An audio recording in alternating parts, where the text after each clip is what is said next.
Assalamualaikum warahmatullahi wabarakatuh. Perkenalkan, nama saya Atifa Rifda Ramadhani dari kelas FM 19B. Pada kesempatan kali ini, saya akan menjelaskan sedikit tentang manajemen risiko. Yang pertama, pengertian manajemen risiko. Menurut Milton Seregan, dalam bukunya Risky Business, pengertian manajemen risiko adalah penerapan beragam kebijakan dan prosedur untuk meminimalisasi peristiwa yang menurunkan kapasitas dan kualitas kerja perusahaan.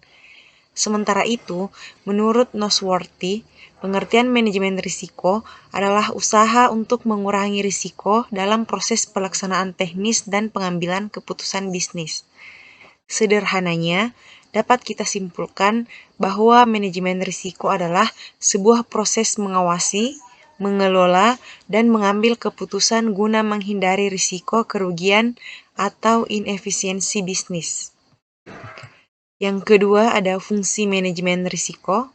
Meski punya tahapan panjang dan berkelanjutan, faktanya proses manajemen risiko adalah salah satu komponen pengelolaan bisnis terpenting yang bisa melindungi suatu perusahaan dari banyak masalah.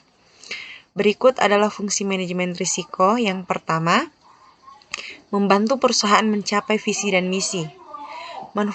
Manfaat manajemen risiko perusahaan yang pertama ialah membantu perusahaan mencapai visi, misi, dan tujuan bisnisnya. Tanpa proses manajemen risiko perusahaan yang benar, Anda akan kesulitan atau bahkan gagal mewujudkan visi dan misi. Kemudian yang kedua, mencegah perusahaan mengalami kolaps. Yang kedua dari manfaat manajemen risiko ialah mencegah bisnis mengalami kolaps. Ada banyak faktor yang bisa mengakibatkan bisnis Anda bangkrut, mulai dari faktor pengelolaan finansial sampai fraud oleh manusia. Proses manajemen risiko adalah salah satu solusi terampuh guna menghindari kebangkrutan, terutama dari segi keuangan. Kemudian yang ketiga, meningkatkan keuntungan perusahaan.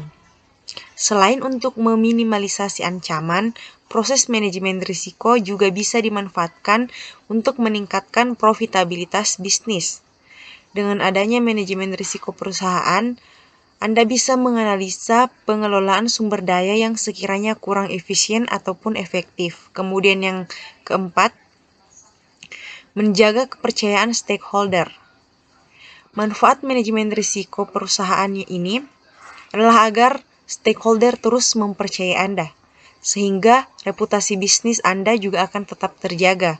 Jika perusahaan Anda terbukti punya nama baik di mata stakeholder, maka akan lebih banyak lagi stakeholder yang datang pada Anda untuk memulai kerjasama. Kemudian yang terakhir ada tujuan manajemen risiko.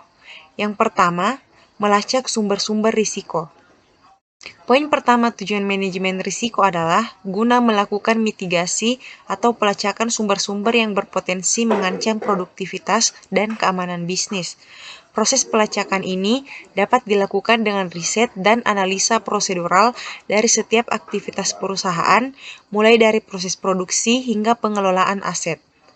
Kemudian, menyediakan informasi risiko bagi perusahaan. Tujuan manajemen risiko yang berikutnya ialah menyediakan informasi tentang sumber-sumber potensi risiko di perusahaan. Setelah melakukan analisa, seorang manajer risiko perlu menyusun laporan risiko berdasarkan data dari proses mitigasi. Yang ketiga, minimalisasi kerugian akibat terjadinya risiko. Setelah risiko ditemukan dan dianalisa, maka pihak-pihak yang terkait dengan risiko perlu melakukan upaya agar risiko tidak sampai terjadi dan mengancam keberlangsungan bisnis. Dalam hal ini, manajer risiko bisa membantu para pihak terlibat menemukan solusi penanganan risiko, seperti melenyapkan potensi, meminimalisasi, atau mentransfer risiko ke pihak lain. Kemudian yang keempat, memberikan rasa aman bagi stakeholder. Tujuan manajemen risiko perusahaan adalah agar stakeholder merasa aman dan percaya dengan integritas bisnis. Stakeholder di sini bukan sebatas investor, tetapi juga sebagai pekerja, supplier, asuransi, dan pihak-pihak lain yang berkepentingan dengan perusahaan.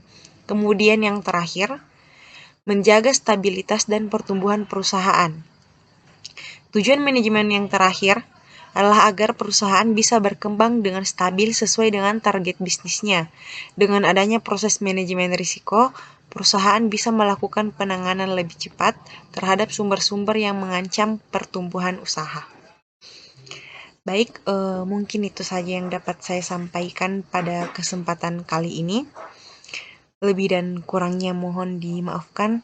Assalamualaikum warahmatullahi wabarakatuh.